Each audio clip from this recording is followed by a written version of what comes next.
So, isang mapagpalang umaga po sa ating lahat. Muli ako si Mieta Sebastian and welcome to our daily devotion with Pastor Russell Ocampo.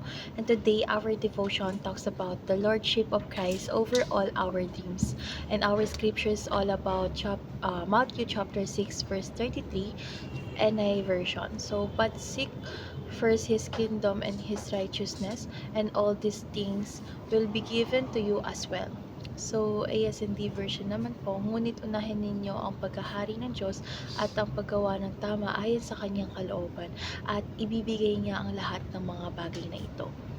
So, tungkol saan nga ba 'tong verse na ito? So, yung verse na ito ay nagtuturo na dapat nating unahin ang paghahari ng Diyos at ang kanyang katwiran kaysa sa ating mga pansariling pangarap at pangangailangan.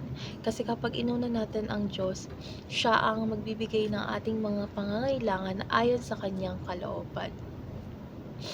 So, dadako na tayo sa ating teaching. So, yung first teaching is Jesus calls us to give up worldly dreams. So, ang Panginoon natin ay tumatawag sa atin upang iwaksi ang mga pangarap na pansarili at makamundo at ilaan ang ating buhay sa kanyang kalooban.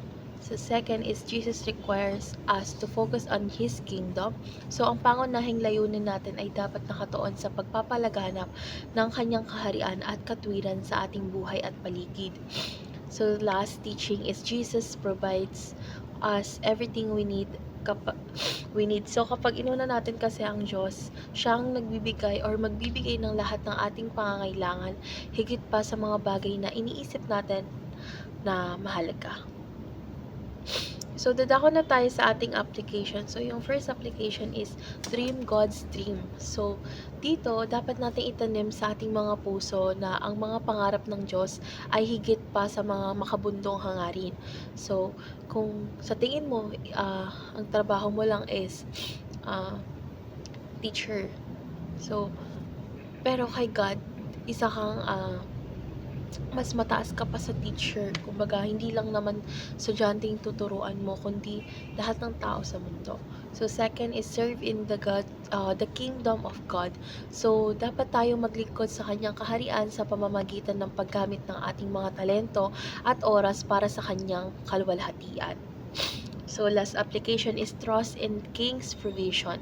So, dapat manampalataya na ang Diyos ang nagbibigay ng lahat ng ating kailangan kapag siya ang inuuna natin sa lahat ng bagay. So, dadako na tayo sa ating last part, which is our discussion. And our discussion talks about why should we prioritize the kingdom of God over our earthly needs. So, para sa akin, dapat nating unahin ang kaharian ng Diyos sapagkat lahat ng mga pangangailangan natin ay nagmumula sa Kanya. So, yung mga pansariling pangarap at ambisyon ay madalas na panandalian lamang. Ngunit ang paghahari ng Diyos ay walang hanggan. So kapag inuna natin ng Diyos is binibigyan niya tayo ng tamang direksyon at katuparan ng tunay na layunin sa buhay na higit pa sa material na kasaganahan. So sa pagsunod sa kanyang kalooban, natutugunan ang lahat ng ating mga pangangailangan ayon sa kanyang biyaya at perpektong plano.